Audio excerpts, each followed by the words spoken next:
Hello, everyone. This is our writers' meeting with Dr. Michael Laitman. Hello, everyone. Hello, everyone.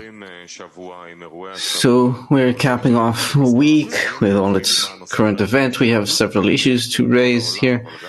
There's one thing occupying the whole world, but Israel as well. It's sort of the indifference we have in these times of coronavirus, post-coronavirus. It's not clear. In the last few days, there is a significant marked decrease in people suffering from coronavirus. If to begin with, we were all panicking, now when the situation is growing actually worse and people seem to be indifferent, we're tired of this coronavirus thing. So how would you recommend to survive this coming period, and when is it going to end? When is it going to pass? Dr. Laitman.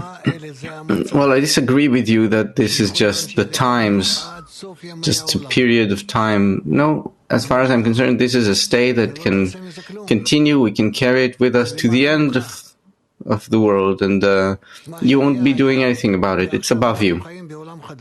What was. Now we live in a new era. Such viruses will keep coming until we correct ourselves, if we do. And so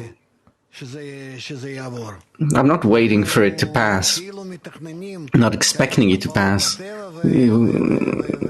It's as though we're planning such a natural phenomenon. When things don't work according to our plans, we get angry. We don't want to guard ourselves. Don't be careful. The virus doesn't care about your carefulness or anything. It continues. So you have the desirable and you have the existing state, right? The desirable is some dream somewhere off in the clouds, but what you have will remain, and perhaps even harsher conditions will come. For us, this is just a warning. For what? I don't think I have anything further to add. Dudi, how would you recommend to survive this period? It's like you're saying to enter the bunker and not to leave. Dr. Laitman, that's what I did. From the first moment where I heard that people above 70, they even said younger, it's very, very dangerous. Most especially those who have diabetes and high blood pressure, and I've been carrying those for many, many, many years with me. So I go into my bunker and that's it, I'm here. And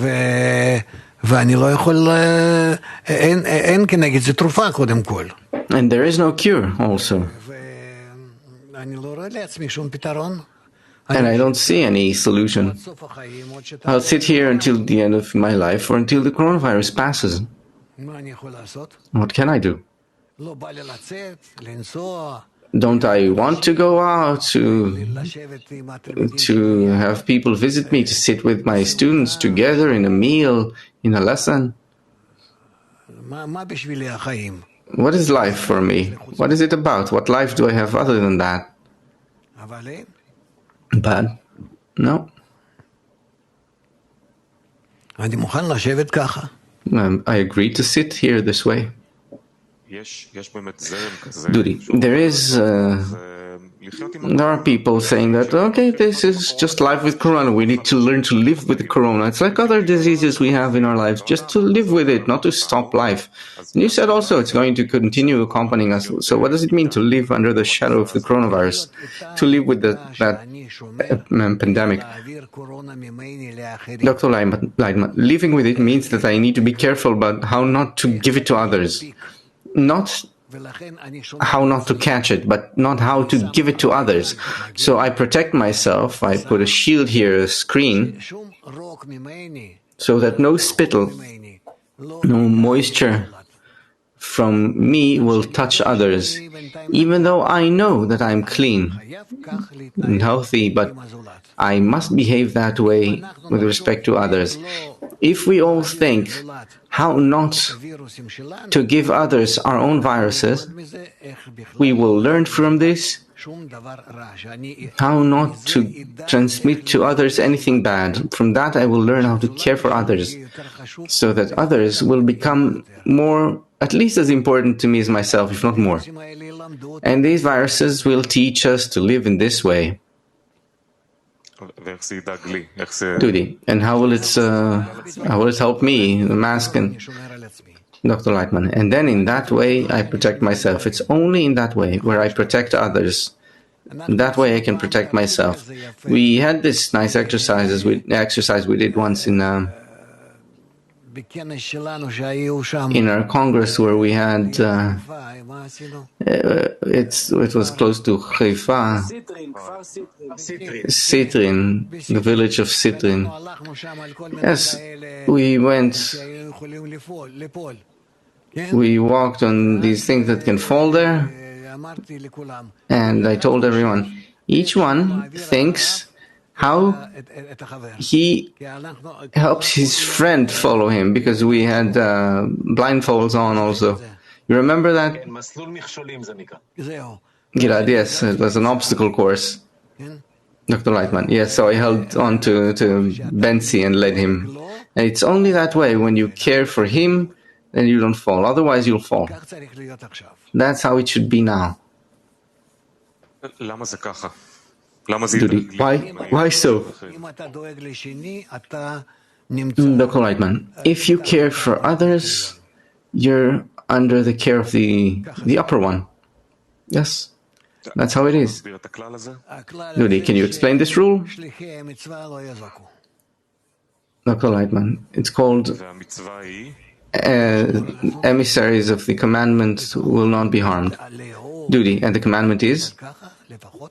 Dr. Laitman, to protect others, at least in this respect. Duty, okay, so what's our day-to-day routine now? I want out there. And we need to take care of ourselves. And taking care of ourselves doesn't mean to go out to the streets and go wild. Taking care of ourselves means that each one takes care of the others, where you just seal yourself in like that, right, with the mask,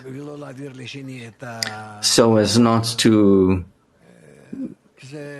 have any of your spit touch any moisture from your body touch others, because that's how it's transmitted. And this is how we'll be able to. This is how we'll be saved, on the condition that I care for others. And so we will learn how to care for others in every respect. And from that, we enter a state called arvut, mutual guarantee, mutual responsibility. And this is what the coronavirus teaches us, very simply. But the solution you're suggesting here is to simply sit at home and to look. Dr. Laitman, no, you can go out, but make sure that you're not infecting anyone. Just keep your distance, because you want to protect them. It's not that you're watching over yourself, protecting yourself. No, it's the other way around. You need to invert your approach here, your perspective on this. Not to love yourself and to take care of yourself only, pay attention to yourself, but rather others. Think of others, and then the coronavirus will flee here. It won't enter the boundaries of Israel, the borders of Israel. Duty. Okay, I'll do what you say, but let's take Shelly, for example, and she'll say she's tired of it, she doesn't care, she won't put a mask on. Dr. Laitman, the fact that she won't care about herself, that's one thing, but she needs to care about others. She doesn't want to give others her virus. Absolutely. We need to elevate the people. We need to take care of the people, not the government or the courts, the ministries, and so on. Not anything related to the governance of the people. We need to elevate the people themselves, so they will take care of themselves and understand that everything is in their hands.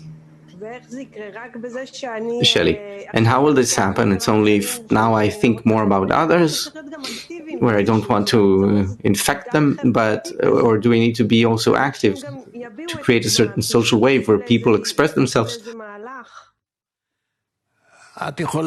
join some movements? Dr. Laitman, you can take them out to the street and hold parades, right? But I don't believe in that so much. It happens today, and the next day it's all gone. Next day being the best case scenario. And also the news people and the people in government, they manipulate it, they turn it into something positive for themselves. I think we should give people this knowledge so they know that it's in their own best interest to protect others, that in that way they protect themselves the best. Shelley, there was a question here, they said it's not clear enough. People said it's not clear because government does ask people to keep social distancing, but people aren't listening. Is that an indication of lack of trust in the people? They don't listen. Dr. Laitman, they don't listen to what government says because government is toying with them. They told them to go into quarantine, then to leave quarantine, then again. They're not consistent, and so the power to convince people is gone. The idea, the perception that what government says is true. This disappeared. That point. And this is a problem. What will we do now? Now they'll tell me something else to do, right? But no one will listen. Because it's forbidden to play around with the people this way. Dudi, you say that the people are like a golem. They do whatever convenient. They go out to the malls and so. So what do we want from a people that's a golem? Dr. Laitman, if you lie to a child and the child discovers that you lied, that's it. It's done. This cannot be changed. It's written down, it's listed, registered forever in his head. And the memory of the people, it's not something intellectual, right? It's an emotional kind of memory. You lied to it. That's it. Goody. And from such a place, what do we do next? Where the people feel like a child that was lied to? Dr. Laitman, it's only if you all rise and tell them what to do. Now is your time. Duty. To relay a message of concern for others, convey that message. Dr. Laitman, fight for seats there or something. That's it. Duty. Yes, but I'm still under the government who tells me to go out to work, to take care of my children, put them in school. I don't have any choice. I need to. Dr. Laitman, I'm not telling you, you must, but you'll see how other people will not listen. They won't do it. It won't, this won't go back to how it was. You cannot play with the people like this. From this moment on, whatever government says, the Ministry of Health, it will all be received in a very, limited way. Duty. Why did such a thing happen, this process? Dr. Laitman, so that people feel and understand that the future depends on them, not on government.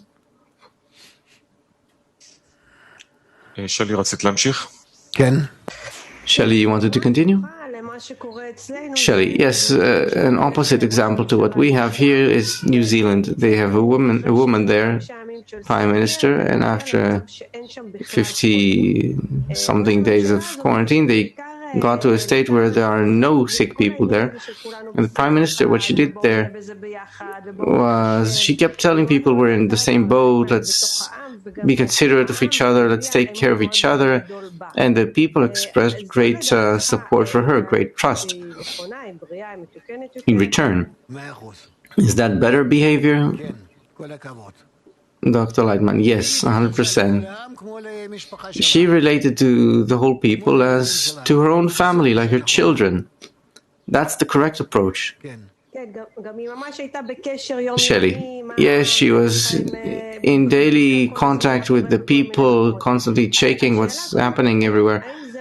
So the question is that what other governments lack?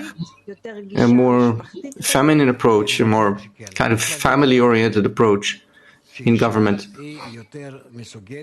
Dr. Laitman, yes, we talked about it before. A woman can govern the people better than a man. Shelley, do you see a state where in Israel there can be a woman governing? Dr. Laitman, I remember Golda Meir, although she was more a man than a woman, really. But still, thanks to her, we survived the Yom Kippur War. You know why? Because she gave she gave an order to prepare the atomic bombs. She herself gave the order to prepare the atom bombs, and this was reported to all of our neighbors and the United States. And the Americans immediately started bringing conventional firearms here, and everything calmed down. I don't think that there was or is anyone here from amongst the prime ministers who could have done such a thing, and she did. Shelley, is it bravery or is it because she's a woman? Dr. Laitman, yes, it was bravery, because we were in a state of sink or swim, and so she gave the order to any such people. Shelley, and how the Israeli women, in general, what do they need to develop in them? What kind of quality, what kind of attitude, so that all these things you talked about now will come to pass? Dr. Laitman, we need to stand against the pressure, where the more you're pressured from various directions until the virus passes, we don't go back out to the street, and so on. I'm not sure that I would be capable of it myself. But this, I was surprised that already they're deciding to revoke all these restrictions and limitations. Shelley, I don't have numbers, but I'm willing to say that, well, in my school, mothers don't send the children to school.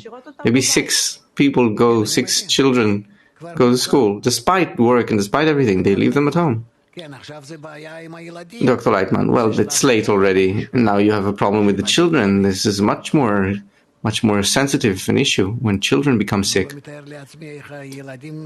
I can't imagine to myself how, well, children with coronavirus, what happens to them? How do they feel? What is done with them? Also, do they get the same treatments as the adults?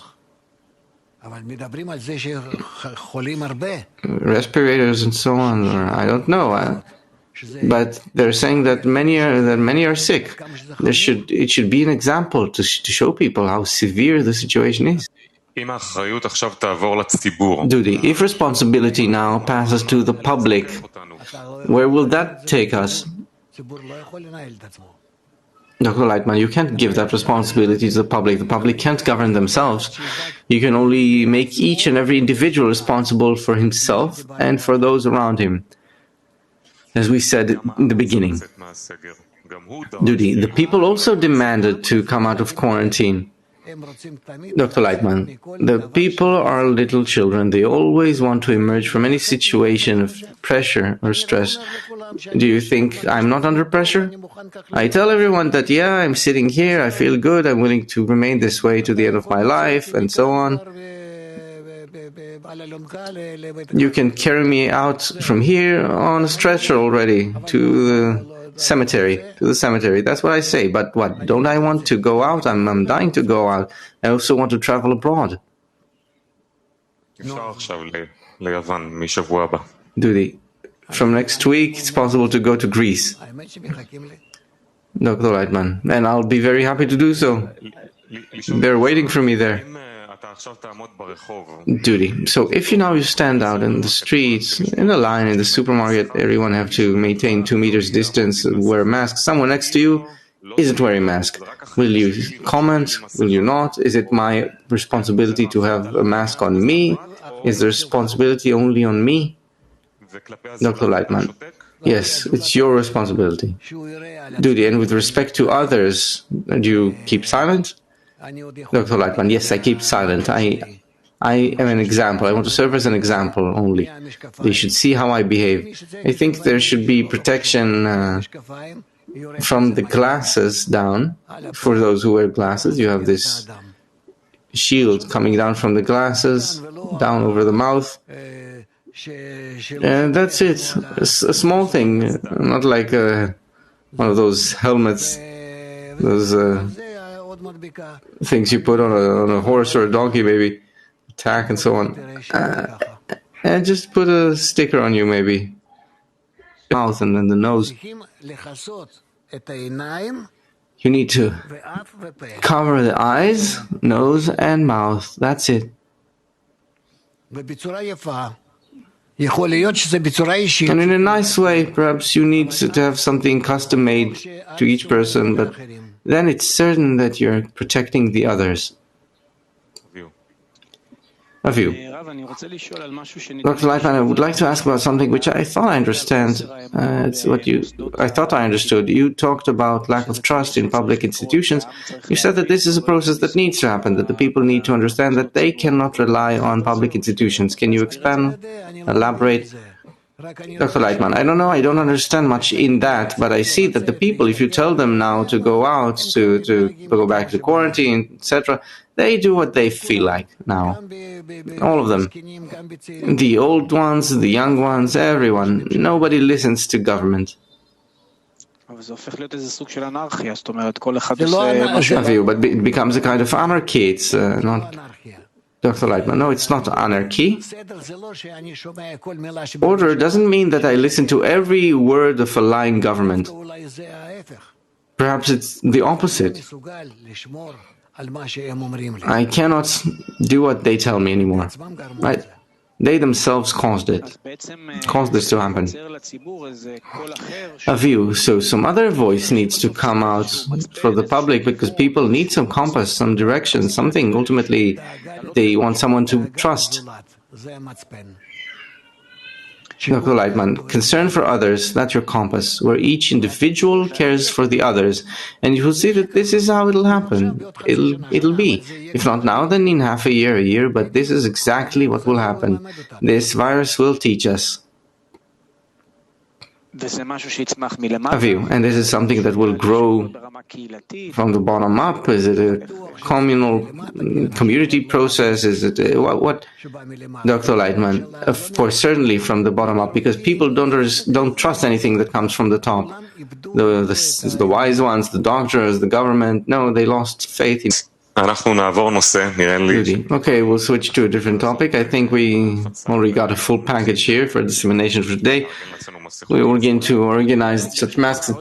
Of you. Perhaps just one more question on the practical level. Hundreds, thousands, tens of thousands of people are listening to us. So do you actually recommend for people to, one, to behave with respect to others in such a way where I keep them safe, but to behave as though we're in quarantine, to be as careful as possible, unrelated to the very quickly changing also and open kind of guidelines given to us by government.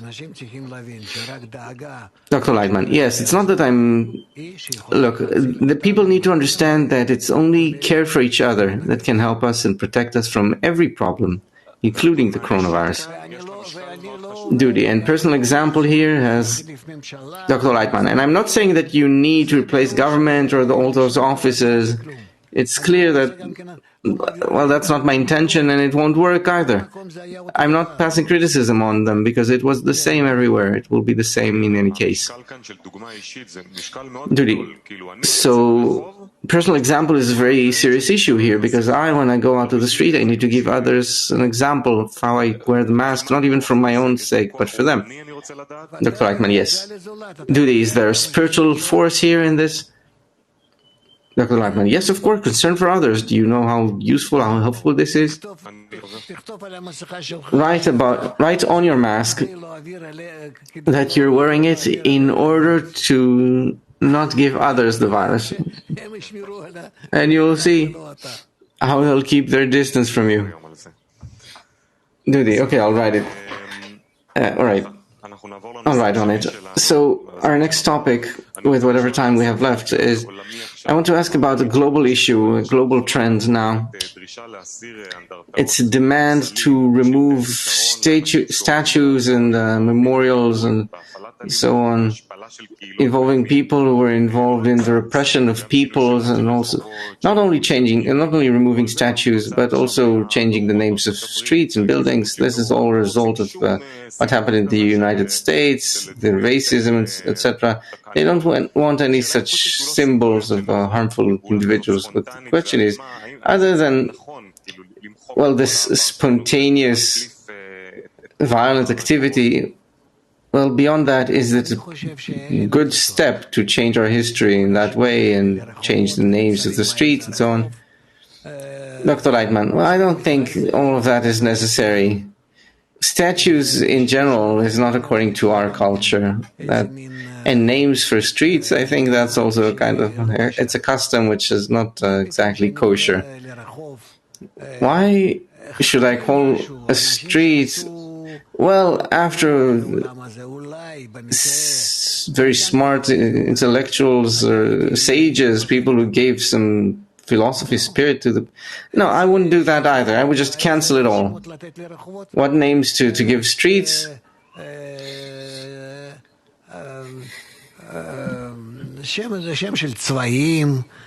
Colors, plants, flowers, stuff like that. That's how you name streets. The names of rivers, mountains, like that. But not named after people, no. It's not good for a person to work in order for some memory of him to remain, even though that's what everyone does. Duty, and if he was a positive example, a symbol of duty. So you see, he was a positive example, and now some people think he was a negative example. So I wouldn't give statues to anyone. Also, I wouldn't call ships after people and such. Don't receive any kind of monument. That's the best. Duty. So in the UK, people are trying to topple the statue of Churchill, and they sprayed racist on it. You know, they don't want such statues, and they remove the heads of the statues and so on. So I want to ask in this place, what statues do we need to shatter in our society? What statues, symbolically perhaps, would you say that we need to shatter? Dr. Laitman, all statues. Other than the upper force, there are no statues. There are no powers. There is nothing that you need to respect. Nothing. Duty. What about preserving history? Dr. Laitman, what history? What history do you need? I want to know what's going to happen tomorrow, not what happened yesterday. As far as I'm concerned, there's no such thing as history. It's not important. Duty. Dr. Laitman, I'm telling you how I feel it to be. Duty, yes, I have no doubt. All right. Another issue, another thing that happened, I want to learn from this as well to understand how you relate to it, how you feel, as you say. Today, the movie Gone with the Wind, a very old classic, was removed from a website because it presents slavery in a positive light and because of the racist representation of the black people. Then people return the movie back, and then there is a struggle going. Is it correct to erase racist movies? How should we look at the movies of back in the day? Should we censor them, remove them, or how to relate to the content that humanity created? Dr. Laitman, it's history. It's the history of filmmaking. It's also a historical account on people's behaviors and perceptions. It was made in the 60s, 50s. And the history of the United States in the 19th century. Perhaps you have even some in the 18th century. I don't remember exactly. And I think that these historical accounts should remain. History always lies, of course, but a person cannot remain without any account of history. You talk now about ancient Greece, ancient Rome, ancient Egypt, ancient Babylon. Do you know what you had there? What way they lived? How people treated each other? You don't need to go far. Look towards Europe and the Middle Ages, how people related to each other in that Versailles and wherever you say. You know what it is? They're all whorehouses. It's all bought and sold. But it's history. It's the history of humanity. If we study it, we can derive from there some proper knowledge, some guidance for the future. Duty. So you would say that you could keep a movie that expresses sympathy to the time of slavery? Dr. Laitman, I'm not going to check everything to see what to keep or not, but I would not destroy everything. I would not destroy anything, actually, because it's all part of history. But with respect to the names of streets and cities and such like, no, that I wouldn't do. This is a custom that doesn't exist in our people. Dudi, okay, so now if the movie is harmful to anyone, do you see a place to remove it, or is it important to see the insult, the Dr. Laitman? But it's always the same. In one nation, a person will be presented as a hero, and in another, like a loser. It's like that Churchill or whoever you want. It will always be like that until we reach the truth, till we get to the truth. Duty. And what would you teach? Let's say I put on a movie like that insults the black people, Dr. Laitman. I would teach the proper, good future for everyone. It's such that together, all of us together, in the connection between us, we give birth to that future. And what was. And specifically, as bad as it was before, on top of that, we advance towards the good. Ludi, I want to go back to those statues. What statues, not physical ones necessarily, but in our conception, do we need to shatter in our society, these conceptions we hold? Dr. Laitman, I don't know. I think that other than the great sages, the spiritual people in the nation, there's no, and them also, you need to make sure you need to keep them around as a kind of anchor, spiritual anchor, as people who created the path for us. Duty. Today, in these days, is there room for any viewpoint in the media? Dr. Laitman, no, these aren't media. They're not means of communication. They're means of separation. They're means of spreading hatred. So don't call them the media, means of communication. Who do they connect together? Who? The opposite.